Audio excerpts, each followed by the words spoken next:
had to have that talk with myself. Like, let that shit go. And then after just because I forgave her does not mean I am going to go over her house and kiki and have drinks and we're gonna be friends. No. I let it go. I forgive her. You wasted a lot of my money that I could have been in Mexico having a great time with. But hey, it's over with. It's done. I can't go back and get those days. It's done. It's done. Like, why would I be now? My mother, we're planning a funeral. Why would I take that time now to give all of that energy to all of these situations that happened all these years ago? Why would I do that? It's not beneficial. So because of ALCA and personal development, I was able to sit down and have full conversations with myself and say to myself, this week, Bridget, it's time to put your big girl panties on and face a lot of this crap. I gotta flush a lot of shit this week, y'all. Y'all pray for me as I go through the process of flushing. That's my thoughts. Yeah, that. Good stuff. Oh my God! Thank you, Woo! Bridget. It's real, y'all. This is I don't even know Right. where this conversation came in today, but I'm telling you, it's necessary because I'm gonna tell you when you really learn how to. Even when we was up in the cabin last year, and I had a conversation with a young lady, Hmm. and y'all remember that conversation, and I said, you know what? You haven't forgiven him. Forgive. When we say it, we really say it. But guess what? You haven't forgiven. Listen to me. God dang it.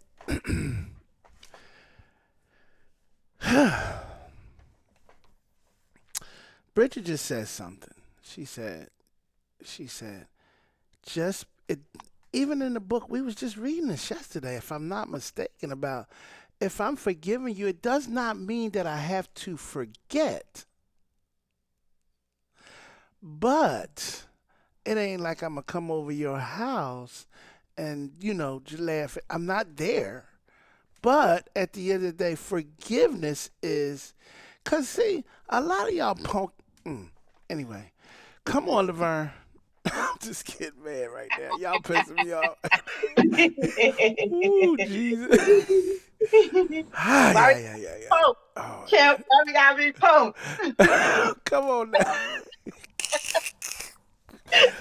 All Oh right. God, that came out I'm, by I'm mistake. getting ready to I'm getting ready to go against the grain, I think.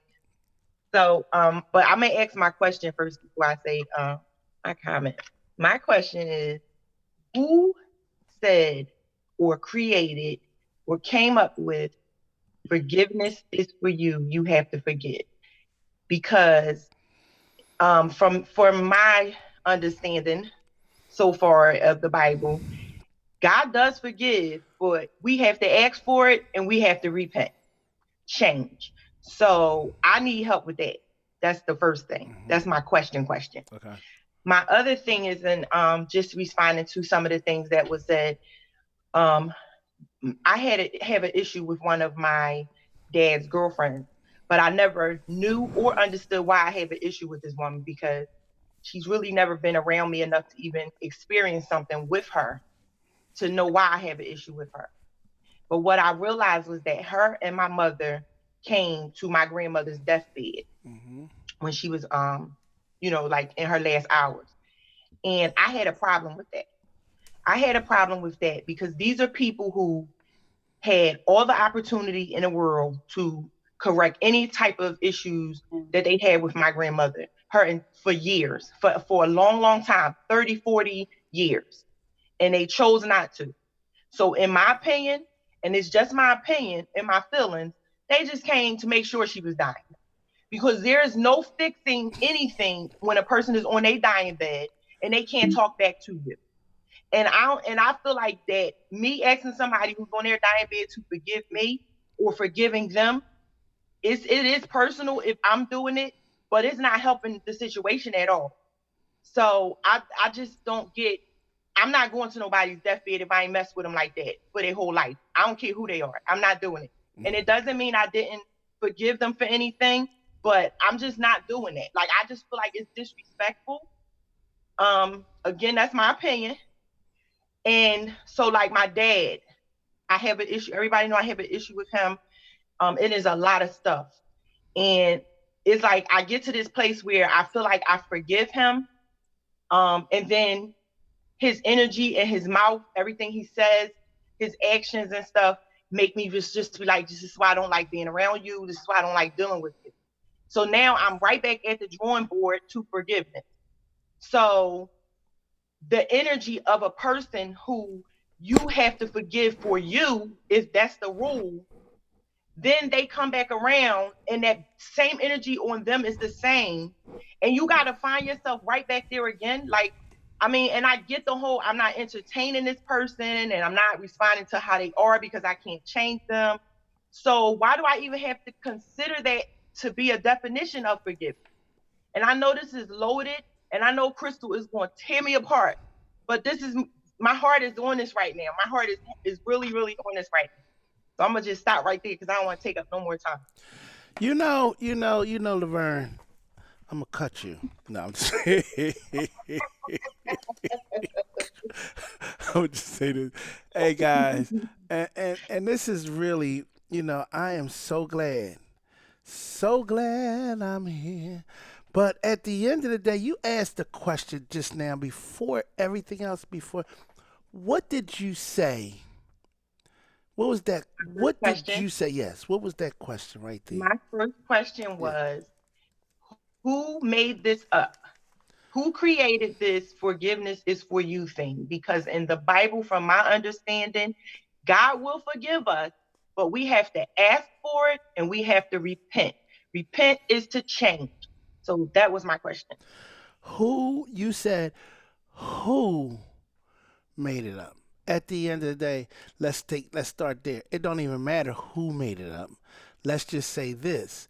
But if you decide, this is the one thing about you, Laverne, it's like we get to a places, it don't even matter. If I believe something, it don't even matter because even if you don't agree with it, hey, that's Laverne. And you are so like, here go. I don't want to be in a place where this is something that makes me be overbearing, that it becomes a place where I'm mean about it, like, because it's not fair for me or anybody else to take on that approach if it's wrong. Well, at the end of the day, listen, it's not about being like we always think something like, okay, just because you're not in agreement with everything doesn't necessarily mean. Now, like I said to Lynn one day, I said, Lynn, I thought you had to be an asshole to be wealthy. I really do. But so at the end of the day, that's in my eye. When I'm looking at it, that's in the eye of the what? Beholder.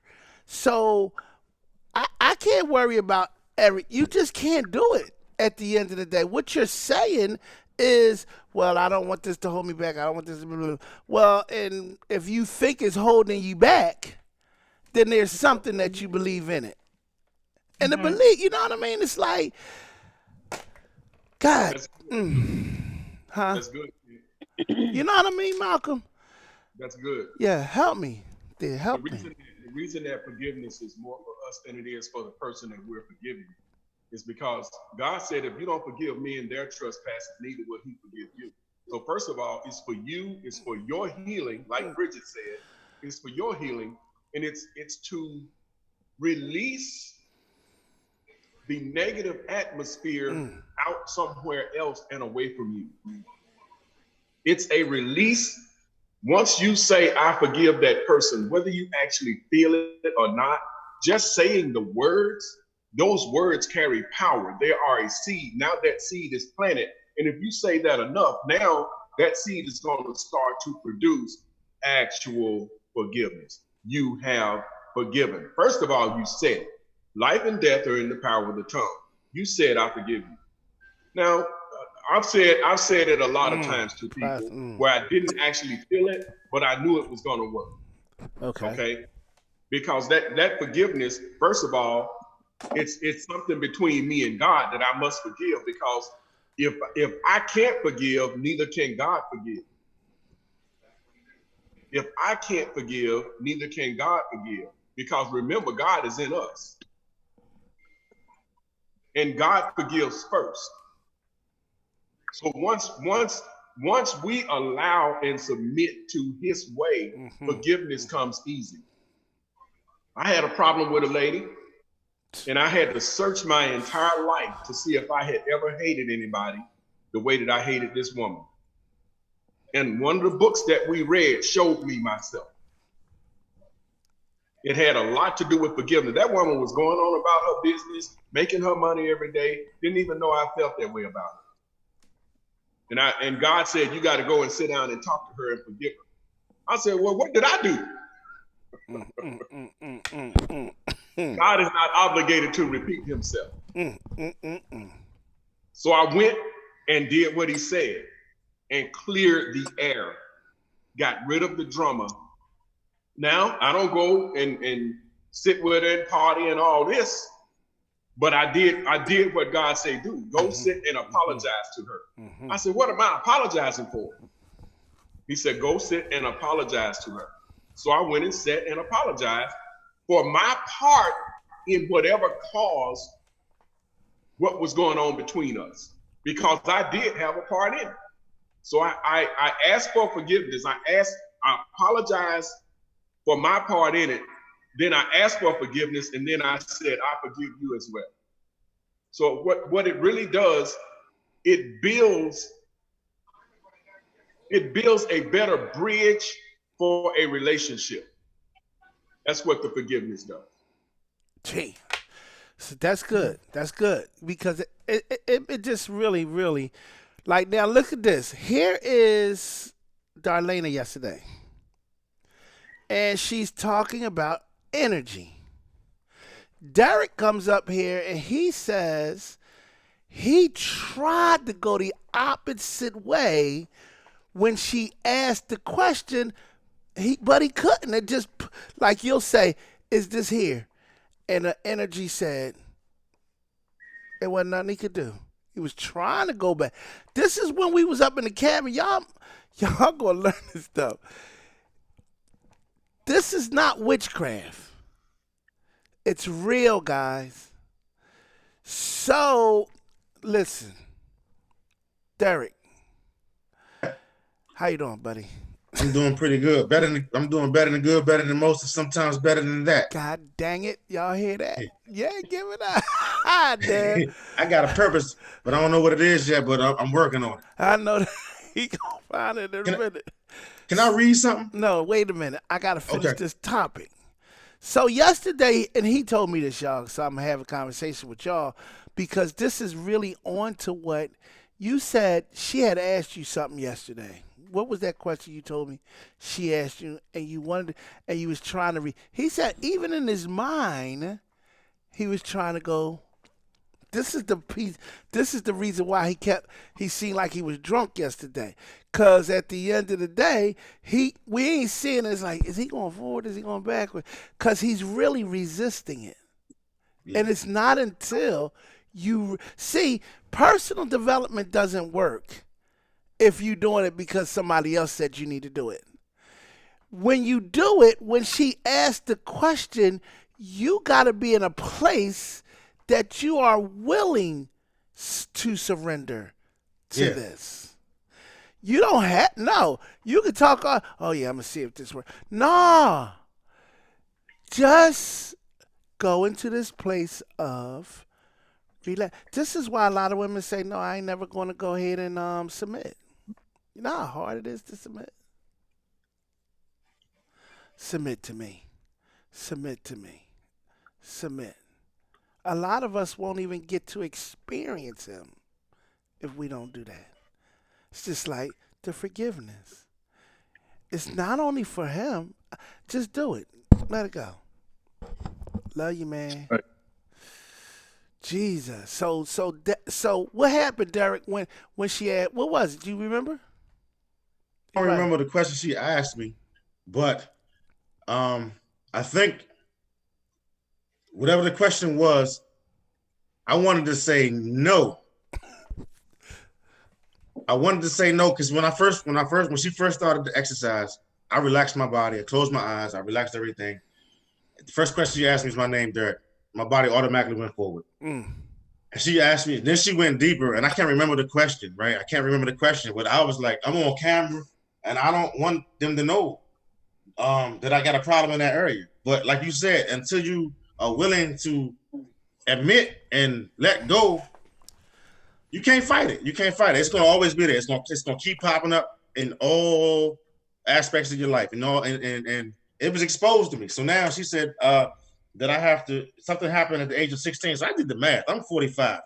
I was in 11th grade at age 16. I'm still trying to figure out what happened when I was 16. I know some stuff that happened before then, but maybe subconsciously I've mentally blocked some stuff out. You know what I mean? You can suppress some stuff and forget it for years, then it'll pop up later on. You know what I mean? So, I'm still trying to figure it out. Oh man, that's good. Thank you very much. Go ahead now. What was you gonna read to me? So it's a story, and this always comes because I still got some unforgiveness in me. I still got some unforgiveness. To be honest and transparent, I thought I've forgiven certain people in my life, and you say it, and everybody on the call says forgiveness is not for the other person, it's for you. But I think forgiveness is an ongoing thing. You have to keep forgiving that person. Mm-hmm. It's not. I don't think it's just a one-time thing. You know what I mean? Like once you say I forgive that person, like you said, I said it, but did I really mean it? I think it's an ongoing thing. You have to keep forgiving that person. Mm-hmm. So this story is called Two Monks and a Woman, a Zen lesson. It says a senior monk and a junior monk were traveling together. At one point, they came to a river with a strong current. As the monks were preparing to cross the river, they saw a very young and beautiful woman. Now, also, you got to remember, monks weren't supposed to touch women. So it says they saw a young woman, the beautiful one also attempted to cross. The young woman asked if they could help her across to the other side. The two monks glanced at one another because they had taken vows not to touch a woman. Then, without a word, the older monk picked up the river, placed her gently on the other side, and carried on his journey. The younger monk couldn't believe what had just happened. After rejoining his companion, he was speechless, and an hour passed without a word between them. 2 more hours passed, then 3. Finally, the young monk couldn't contain himself any longer and blurted out, "As monks, we are not permitted to touch a woman. How could you carry that woman on your shoulders?" And the older monk looked at the younger monk and said, "Brother, I set her down on the other side a long time ago. Why are you still carrying her?" Woo! Oh, God wow. damn. Wow. Wow.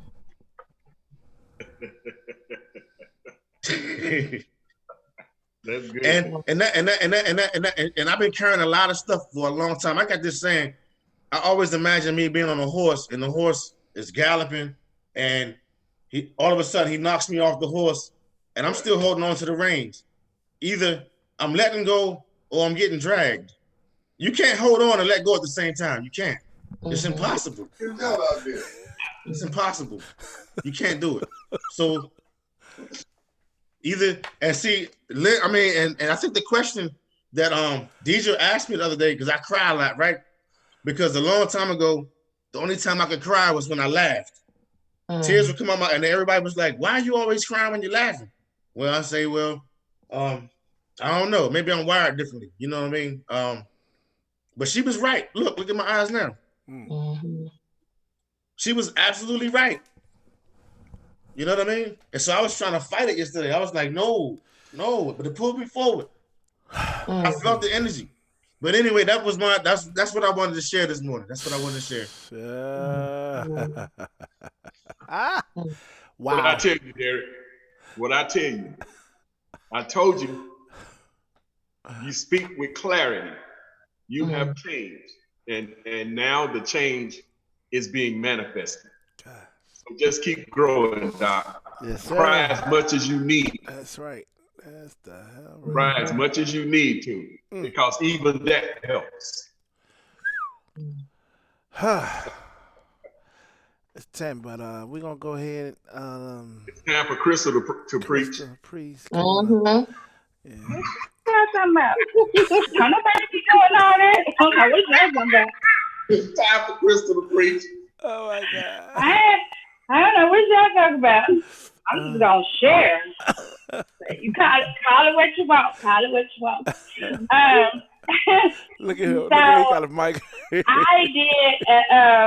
I did an exercise myself a few weeks ago, and I had forgiveness on my sheet. And what I realized is that there was a lot of forgiveness that I needed to give myself.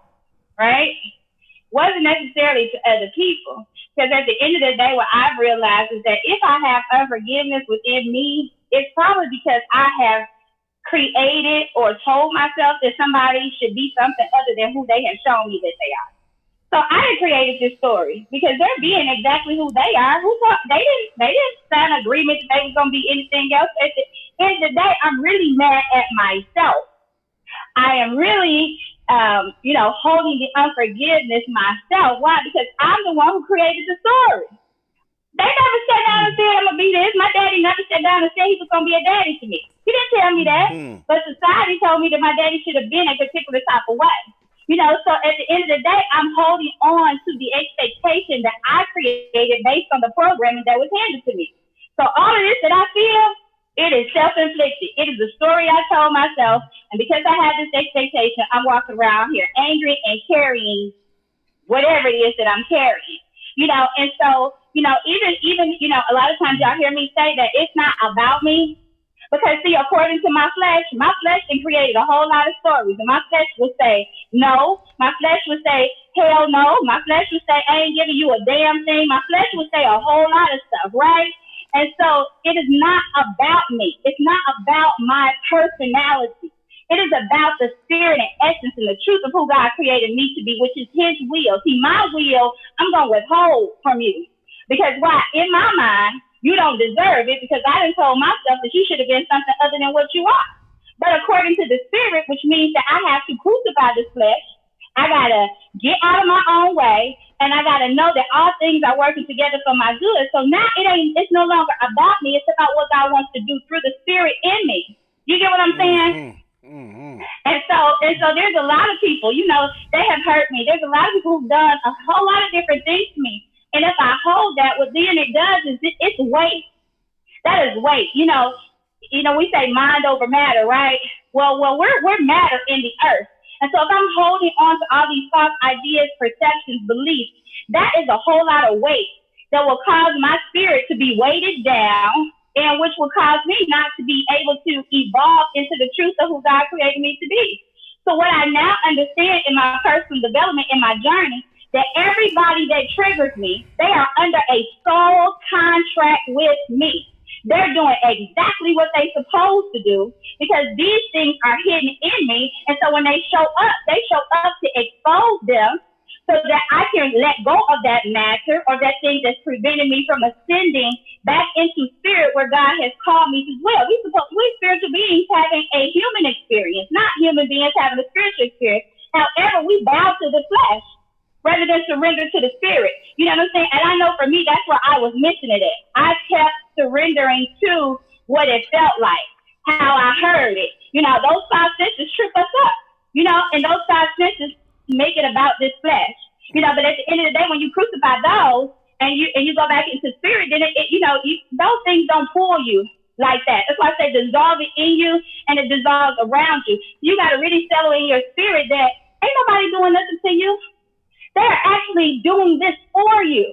And then you can appreciate those people that you call the enemy. That's it. No, they just showing you the inner you. Why? Because we're not separate. We're one and the same. So the enemy, or whatever is working in me, you just came to reflect back to me or to trigger what's going on in me so that enemy that's in me can now be outside of me if I accept that I got an issue. And so it's all in our stuff. That's the only way that we get to the place or able to possess the things that we truly, desire to possess. That's why I had to forgive my mother. She was exactly who she was supposed to be for me to become the woman that I am today. So releasing those thoughts, ideas, and perceptions and beliefs that people were supposed to be anything other than who they were or who they are. They are exactly who God created them to be for the purpose of you breaking the generational curse. A lot of the issues that we have, our mamas and daddies had them. We was born with them. That's why they say you're born into sin, shaped in the iniquities of your forefathers. So when you come here with your mama and daddy stuff. You was created in their image, in their likeness. That's why you look like them. That's why you act like them. Well, if you're going to be born again and you're going to operate as a God in the earth, then you got to be born of the spirit. We was born of the flesh. Spirit lives in us, but that spirit has to be awakened. How is it awakened? By us being triggered, by us identifying what we no longer want or what no longer serves us in our growth and our evolution. So none of this stuff is personal. It's not. None of it is. But it's all necessary. It's all necessary. And so anyway. So that's my take on forgiveness. You gotta give it to you. Why? Because the least you done unto me, I know that when I give a word, just as I use the gift that God has given me, as I give it, I'm getting it. Mm-hmm. So if I give life, I'm also getting life. Do you understand what I'm saying? And so that's because I understand that I'm not separate from Laverne. I'm not separate from Kim, Malcolm. I am one and the same with you. So as I give it to you, I get it to you. If I withhold it from you, I'm withholding it from myself. There is no separation. We are all one. So at the end of the day, the selfishness or the hand that you want to extend to another, that's that same hand that's not going to be extended to you. So you got to be the current that creates the currency. You want it, you got to get it. God gave it to us. You want it, you got to give it. And so that's one part. Now I want to tell y'all my testimony. Y'all ready? No, it's 10 o'clock. 10. Oh, okay, bye. I'll call you and tell you afterwards. Call her on the phone, y'all, and get that stuff. With that being said, I love that girl. I got it. You got it? I got it. Yay. Happy birthday. Thank you. With that being said, guys, go home. Do something right for yourself. At the end of the day, tomorrow's Friday. We want to hear your insights and everything else like that. And Darlena, you are going to be first up tomorrow morning. Just know it. Get it together, Slim. You better be on time. Y'all have a good day on purpose. God bless. I got to go see my doctors right now. Naima, good to see you. Thank you very much. I love you all. Throw your L's up. Thank you very much. God bless. Take care. Take charge. But we got to go. Have a good day. Lynn, give me your plan. Give me your plan, Lynn. A plan? What's that? We still going to the cabin? I need to know that you're even going. The people who have reached out to me, then I tell you what the plan is. Right now, I only have 6 people who are expressing a desire to go. I responded online. I responded that I was going. Damn. Okay. All right. Okay, and I've made note of that. So I'm trying to get some more interest. 6 people, not a cabin trip. Hey, that's going to be easy, though. That's even better. Don't mean a whole lot of people got to go anyway, ladies and gentlemen. We're going to have some good times, right? All right, guys. Have a good day on purpose. We'll see you tomorrow. I'll be in touch. Yes. Later, statue. Oh, my God. What the frick was that noise over there? I will be. Okay. You got my number. Do the same. All right. Later, statue. Darlena Rolls Royce. Vincent, you better go sit down somewhere before somebody goes. Yes, sir. There she is. Hey, Brina.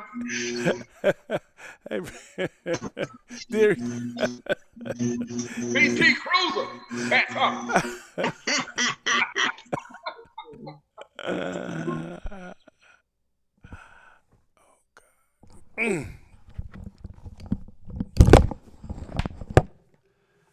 Dang, go, Crystal.